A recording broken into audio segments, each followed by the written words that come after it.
Հանրությունը տեղեկացավ Սահմանադրական դատարանի կողմից աշխատակարգային որոշմանը, որով ներկայացվեց դիմում խորհրդատվական կարծիք ստանալու համար Եվրոպական դատարան եւ Վենետիկի հանձնաժողով։ Սա հայաստանյան իրավակիրառական պրակտիկայում միգուցե նորարարություն էր, բայց միջազգային փորձի տեսանկյունից առհասարակ ոչ։ Եվրոպական դատարանի մասով իհարկե սա նոր գործիք է, բայց արդեն իսկ կա որոշում Ֆրանսիայի դիմումի հիման վրա, որը վերաբերում էր, եթե չեմ սխալվում, փոխնակ մայրերի ինստիտուտին, եւ այդ գործիքը արդեն իսկ իրացվում է։ Հետևաբար Հայաստանի Հանրապետությունը եւս լիիրավ կարող էր օգտվել այդ գործիքից եւ դրանից կարող էր օգտվել թե Սահմանադրական դատարանը, թե Վճռաբեկ դատարանը։ Ինչ վերաբերում է Վենետիկի հանձնաժողովին, ես ինչի համար եմ ուզում հատկապես այս հանգամանքը նշել, քանի որ նաև հենց իմ կողմից հարգված իրավաբաններ, մասնագետներ ներկայացրեցին կարծիք, թե չափազանց արտառոց երևույթ է, որ Վենետիկի հանձնաժողովին ներկայացվում է նման դիմում խորհրդատվական կարծիք ստանալու համար։ Նախ այստեղ որևէ արտառոց երևույթ չկա։ Հենց միայն եթե ուսումնասիրվի պրակտիկան Վենետիկի հանձնաժողովի, միգուցե հարյուրավոր նույնիսկ դիմումներ ներկայացվել են, ես մենակ մի քանիսը նշեմ, Մոլդովայի Սահմանադրական դատարանը, Լեհաստանի Սահմանադրական դատարանը, Վրաստանի Սահմանադրական դատարանը վերջին 3 տարիների ընթացքում նման իրավիճակներում ներկայացրել են դիմումներ Վենետիկի հանձնաժողովին եւ սա որևէ կերպ չի նշանակում, որ այդ բարձր դատարանները չունեն կարողությունը կամ ունակությունը այդ որոշումները կայացնելու առանց այդ խորհրդատվական կարծիքների։ Սա պարզապես Եվրոպայի խորհրդի անդամ երկրների համար հավելյալ մի արդյունավետ գործիք է, որը եւ իրացվում է։ Շատ հետաքրքիր էր նաեւ հենց Մոլդովայի օրինակը, որը 2018 թվականին հենց քրեական օրենսգրքի հոդվածի վերաբերյալ ներկայացրել էր դիմում խորհրդատվական կարծիք ստանալու համար Վենետիկի հանձնաժողովից։ Սա հետևաբար այստեղ որևէ արտառոց երևույթ չկա եւ առնվազն ինձ համար չափազանց տարակուսելի եւ անհասկանալի է քննադատությունը կամ դիսկուրսը, որը ձևավորվում է այս գործընթացի վերաբերյալ, որ Սահմանադրական դատարանը նման դիմում ներկայացրել է։ Մեկ այլ կարծիք էլ նկատեցի, որը վերաբերում էր նրան, թե Սահմանադրական դատարանը ինչով է պայմանավորված, որ չէր ստացել դեռևս ազգային ժողովի բացատրությունները եւ արդեն նման դիմում էր ներկայացրել, բայց ինչն է դրանց գործընթացների հակասությունը։ Որևէ հակասություն առկա չէ։ Սա մեկ եւ երկրորդը։ Իսկ որտեղ էր ամրագրված, որ Սահմանադրական դատարանը պետք է սպասեր ազգային ժողովի կողմից բացատրությունների տրամադրմանը, նոր դրանից հետո դիմեր Վենետիկի հանձնաժողով կամ Եվրոպական դատարան։ Բնականաբար նման գործընթաց գոյություն չունի այդպիսի սահմանափակում։ Եվ իհարկե վերջին հարցադրումն էլ, որը այս գործընթացի վերաբերյալ շարժվում է, վերաբերում է նրան, որ հայտնի բոլորի կողմից իհարկե արդեն հանրությանն էլ ընդհանուր առմամբ Վերաքննիչ քրեական դատարանը, երբ որ բեկանել էր առաջին ատյանի որոշումը եւ դիմումը ըստ էության Սահմանադրական դատարանին, ինչպես Սահմանադրական դատարանը այն վարույթ ընդունեց։ Ես նախ որոշակի հռետորական հարցադրմամբ կարձագանքեմ այս իրավիճակին, իսկ որտեղ է գրած, որ Վերաքննիչ քրեական դատարանի բեկանումը որևէ ազդեցություն պետք է ունենա Սահմանադրական դատարանի վրա։ Պարզ մի ճշմարտություն կա, արգելի գործընկերներ։ Սահմանադրական դատարանը կաշկանդված է մեկ իրավական ակտով։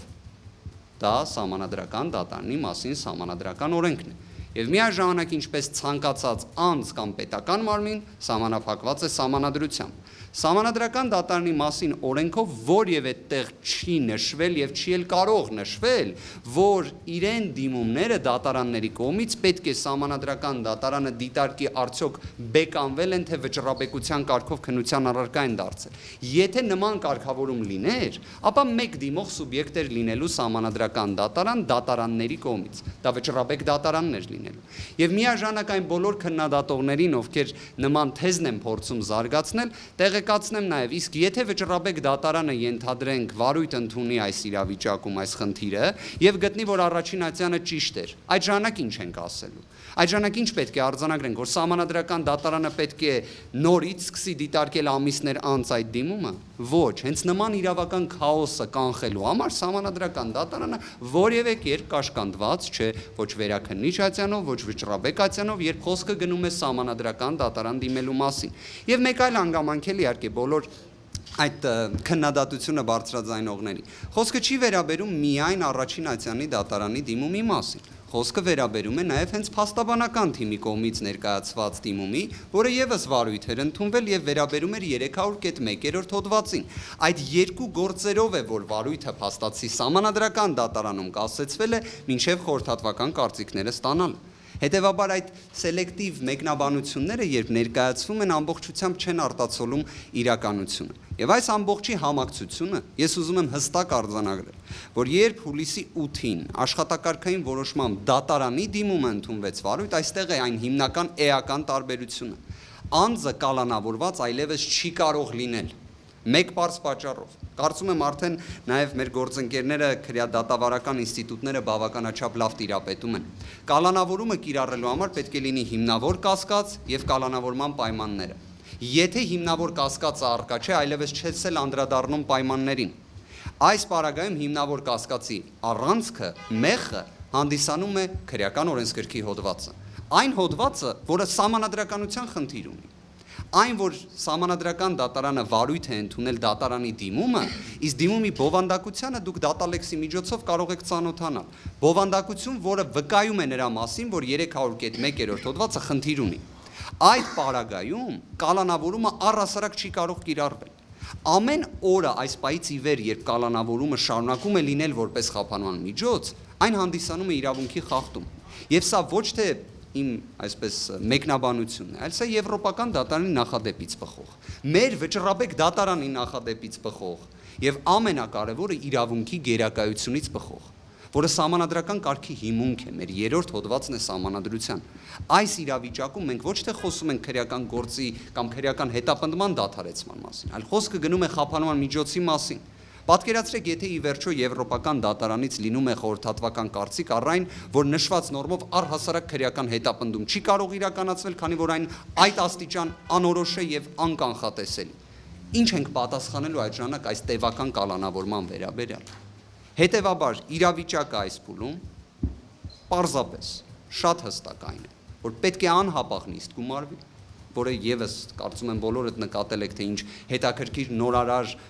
բարդություններ են առաջանում նաև հենց վարույթը ընդունած դատավորի նկատմամբ, որը ի դեպ կարծում եմ տարածաշրջանում նաև աննախադեպ է։ Եվ այստեղ էլ բազմաթիվ հարցեր կան, եթե դրա վերաբերյալ հարց կլինի, ես սիրով կանդրադառնամ։ Բայց այս պարագայում դատավորը պարտավոր է նիստ գումարի, անկախ ցանկացած հանգամանքից, սա իրավունքի գերակայության սկզբունքից է ի վերջո բխում։ Հավատացած եղեք, եթե մենք լինեինք եվրոպական մի երկրում, գիշերը հենց նիստ կգումարվեր, երբ որոշումը հրապարակվեց, որ փաստացի դատարանի դիմումը վարույթ է ընդունվելից, դա նշանակում է հիմնավոր կասկածի դադարեցում, իսկ հիմնավոր կասկածի դադարեցումը նշանակում է անհապաղ ազատ արձակել։ Հետևաբար այստեղ պարզապես ես չեմ կարողանում մեկնաբանել իհարկե ինչով է պայմանավորված, որ այսքան գործընթացը ձգձգվում է։ Սա իհարկե տարաբնույթ, օբյեկտիվ եւ սուբյեկտիվ մեկնաբանությունների հստակ առարկա կարող է հանդիսանալ։ Բայց ես ուզում եմ եւս մեկ անգամ ընդգծել, նշվածը իրավունքի խախտումը։ Անհապաղ պետք է նիստ գումարվի եւ կալանավորման հարցը վերանայվի։ Je vais parler pour vous donner le point de vue européen. Ես կխոսեմ որպեսզի ներկայացնեմ եվրոպական տեսակետը։ Parce qu'on regarde de l'extérieur ce qui se passe aujourd'hui en Arménie. Որովհետև մենք տեսնում ենք դրսից այն, ինչ տեղի ունենում Հայաստանում։ Et d'un point de vue européen, ce procès pénal est terminé. Եվ եվրոպական տեսակետից այս քրեական վարույթը այլևս ավարտված է։ C'est terminé. Depuis notamment, alors il y a eu beaucoup de violations de la Convention européenne des droits de l'homme pendant un an. Մեկ տարվա ընթացքում մարդու իրավունքների եվրոպական քարտայի նկատմամբ բավականին շատ ոտնձգություններ են եղել մարդու իրավունքների տեսակետից։ Mais le point culminant, ça a été le moment où le juge a interdit à l'avocat de plaider. Բայց դրա գագաթնակետը եղավ այն բախը, երբ դատավորը թույլ չտվեց փաստաբանին ելույթ ունենալ։ Souvenez-vous, c'était il y a un mois. Մեկ ամիս առաջ էր դա, եթե հիշեք, le ministère public, le parquet, donc le procureur, a pris la parole pour demander le placement en détention provisoire de M. Kocharian. Ուրեմն դատախազը պահանջեց պարոն Քոչարյանի կալանավորումը։ Les victimes ont eu la parole. Մեղադրյալը ունեցավ իր խոսքի իրավունքը։ Et la troisième étape, c'était la parole à la défense. Եվ երրորդ этаպը դա պաշտպանի խոսքն էր։ Et le juge a interdit à la défense de prendre la parole. եւ դատավորը արգելեց պաշտպանողին խոսք վերցնել եւ ելույթ ունենալու իրավունքից զրկեց իրեն։ Même dans les dictatures, ça n'existe pas, ce qui s'est passé en Նույնիսկ Arménie. դիկտատուրաներում նման բան գոյություն չունի։ Parce que dans les dictatures, tout le monde préserve la comédie, tout le monde joue la comédie judiciaire. Որովհետև դիկտատուրայի պարագայում մեր բոլորը խաղում են իրենց դերակատարումները այդ կատակերգության մեջ։ On va laisser l'avocat plaider sans l'écouter. Նրան գոնե թույլ են տալիս ելույթ ունենալ առանց լսելու, առանց ուշադրություն դարձնելու իր խոսքին, Mais ce qui s'est passé en Arménie le mois dernier est historique. բայց այն ինչ տեղի ունեցավ Հայաստանում մեկ ամիս առաջ, դա պատմական էր։ Պատմական Le նշանակություն։ procès pénal n'a plus aucun sens. Il n'a plus de sens. Քրեական դատավարությունը այլևս որևէ իմաստ չունեցավ, իմաստազրկվեց։ Sur une année de procédure que nous suivons, Այս մեկ տարվա ամբողջ ընթացակարգը, որին մենք հետևում ենք, alors il y a une série de violations que nous avons résumées et transmises à la Cour constitutionnelle. տեղի ունեցան բռնությունների տարբեր աստիճանների բռնություններ, որոնք մենք հավաքագրեցինք, նկարագրեցինք եւ ներկայացրեցինք, Mais disons qu'il y a 4 principales étapes qui me paraissent importantes բայց կար 4 հիմնական փուլ, որը ինձ թվում է շատ կարևոր et qui sont très symboliques եւ որոնք շատ խորհրդանշական են։ du procès Kocharian qui se tient aujourd'hui. Քոչարյան դատավարությունից, որը տեղի ունենում այսօր։ La première étape, c'était lorsque alors, suite aux écoutes téléphoniques, on va encore le rappeler, aux écoutes téléphoniques, le jour de l'interpellation de M. Kocharian, où un haut fonctionnaire a donné l'instruction au magistrat en charge de placer en détention provisoire M. Kocharian, qu'il le veuille ou non. Vous vous rappelez? Եթե հիշում եք, տեղի ունեցավ հետևյալը, պարոն Քոչարյանի ուրեմն դատավորը հանձնարարեց պարոն Քոչարյանի կալանավորումը ելնելով հեռախոսային խոսակցություններից հետո այդ հետևանքով։ Donc il a été ordonné au juge de placer en détention provisoire M. Kocharian, que le juge le veuille ou non. Եվ դատավորին պարտադրվեց պարոն Քոչարյանին կալանավորման խափանման միջոցը ընդունել որ կալանավորումը ուզի դատավորը թե ոչ։ Ça, c'était la première étape qui aurait provoqué une démission dans n'importe quel pays européen. Դա առաջին փուլն էր, որը իրենից հետո կբերեր դատավորի գործից ազատման դիմումը ցանկացած եվրոպական երկրում։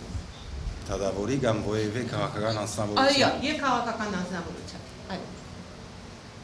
La deuxième étape, ça a été, disons, le deuxième temps fort, c'est après la libération de M. Kocharian, il y a quelques semaines, l'ordre donné par le Premier ministre à ses partisans de fermer, de bloquer l'accès des tribunaux. Vous vous rappelez? Եվ երկրորդ փուլը այդ բռնությունների, երբ որ պարոն Քոչարյանի կալանքից ազատումից հետո եղավ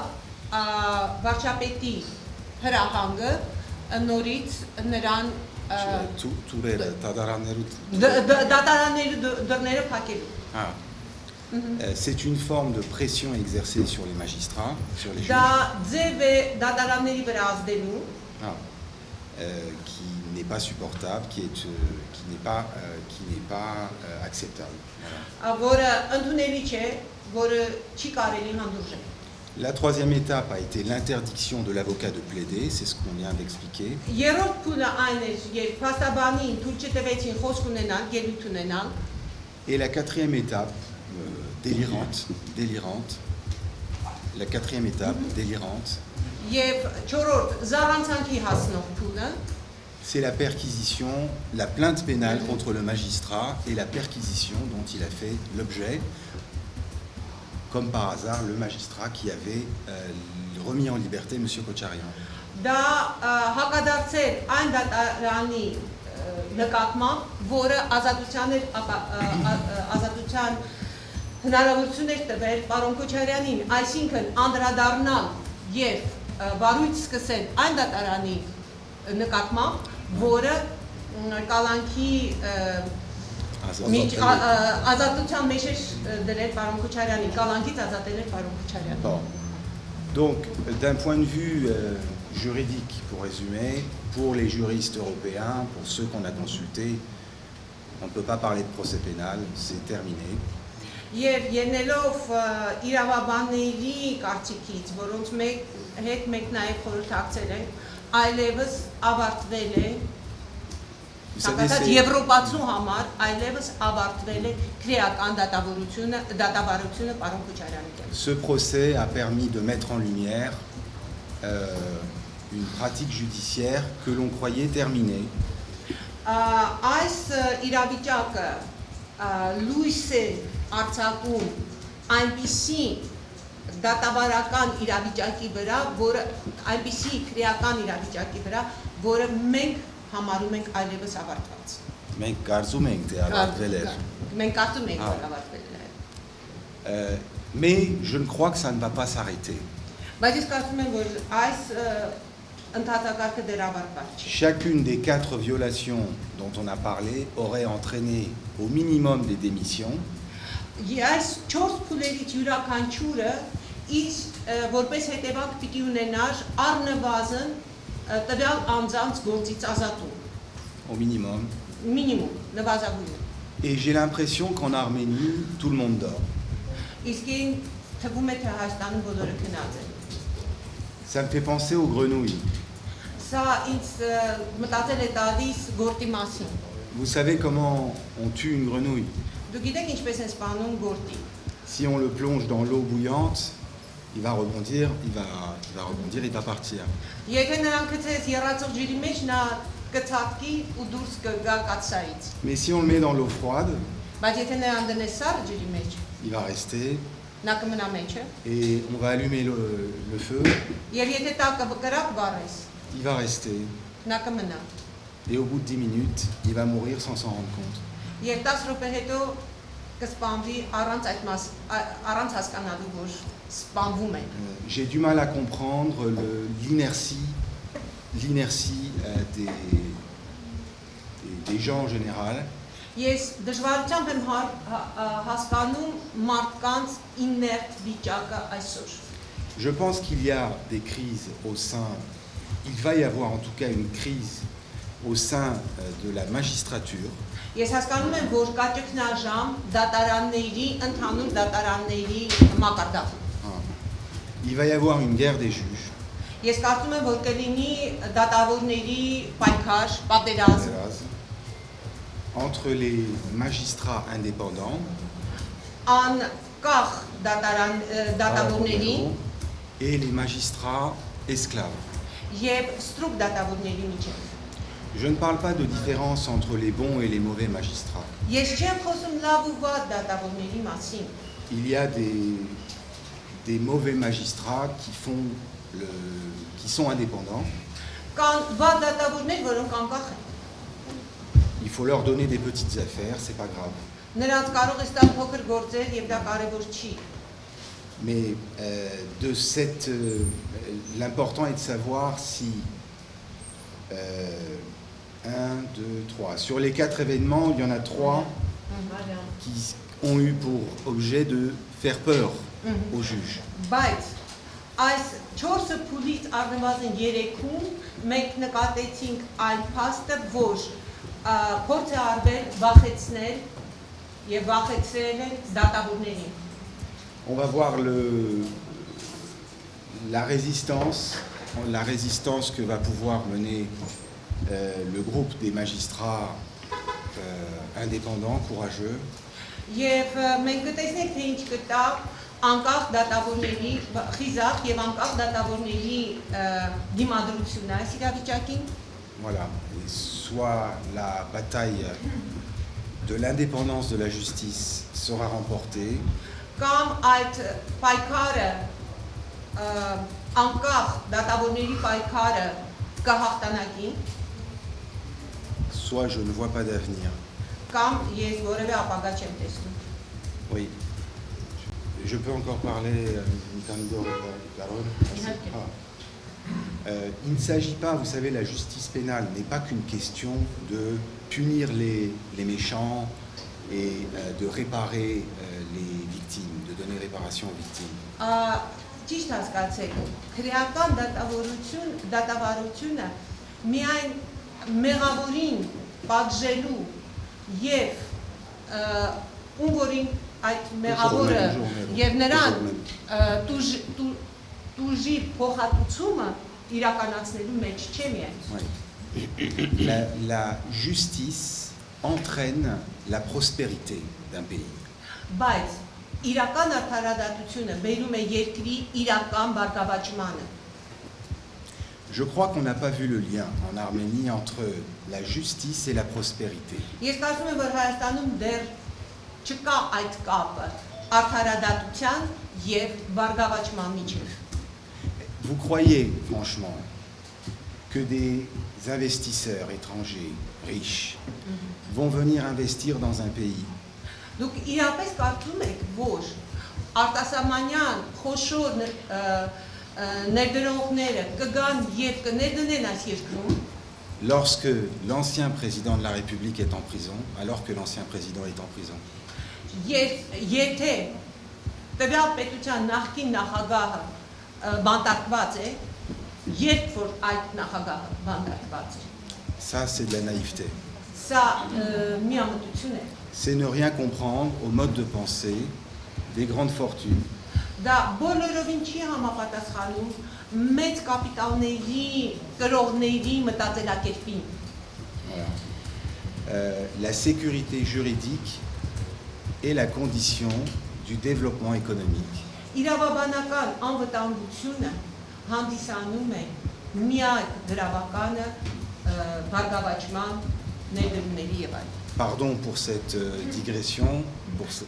Ներեցեք այս փակագծի համար, mais j'avais besoin de comprendre pourquoi l'inertie dans ce pays, lorsqu'un procès aussi est violé de manière aussi flagrante. բայց ես չեմ հասկանում ինչու է հասարակությունը լռում, ինչու է այս իներցիան տեղի ունենում, երբ որ դատավարական այս ամբողջ process-ի կա նմանատիպ ոտնձգություն Դուք ներկայացրեցիք հանրություններ դեռ թմբիրի մեջ են։ Et comme vous l'avez dit, la société est dans l'inertie. Հիմա մեր հույսը մնում է Եվրոդատարանը։ Je le dis Est-ce pour, que je le dis pour que dernier la grenouille espoir, saute du... c'est la Cour européenne. J'espère qu'on n'aura pas besoin d'avoir une décision de la Cour européenne. Ես հույս ունեմ, որ մենք կարիքը չենք ունենա Եվրոպական դատարանի որոշումը ունենալու Et Հայաստանի que նկատմամբ։ la Cour constitutionnelle rendra une décision qui mettra fin à cette comédie. Եվ սահմանադրական դատարանը կընդունի որոշում, որը այս կատակերգության վերջը կտա։ Voilà. Je peux rajouter sur l'article 300.1. Եվ 300.1 հոդվածի վերաբերյալ ես կուզենայի Je vous ավելացնել։ explique le risque en termes de liberté publique. Ես դրա ռիսկն եմ ուզում ցույց տալ հանրային ազատության տեսակետից։ Si le tribunal condamne M. Kocharian ou qui que ce soit sur le fondement de cet article, Եթե դատարանը պարոն Քոչարյանին կամ ցանկացած մեկին դատապարտի 300.1 հոդվածով, soyez sûr que dans 1 an, 2 ans, 5 ans, հավատացած եղեք, վստահ եղեք, որ 1-2-5 տարի հետո c'est vous qu'on viendra chercher. ձեր հետևից եք կգա։ On viendra vous arrêter, vous les journalistes, Ձեզ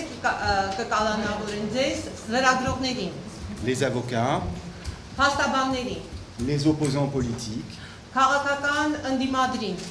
pour avoir renversé l'ordre constitutionnel. որ մեղադրելով, որ նրանք սահմանադրական կարգը տապալում են, խախտում են։ Voilà le problème. L'infraction pénale doit être clairement définie. C'est une règle. Քրեական Հանցագործություն, հանցագործությունը պետք է շատ պարզ ու որոշակի ձևով բանաձևվի։ Cette infraction n'est pas clairement définie. Իսկ այստեղ որևէ բան պարզ ու որոշակի ձևով բանաձևված չի։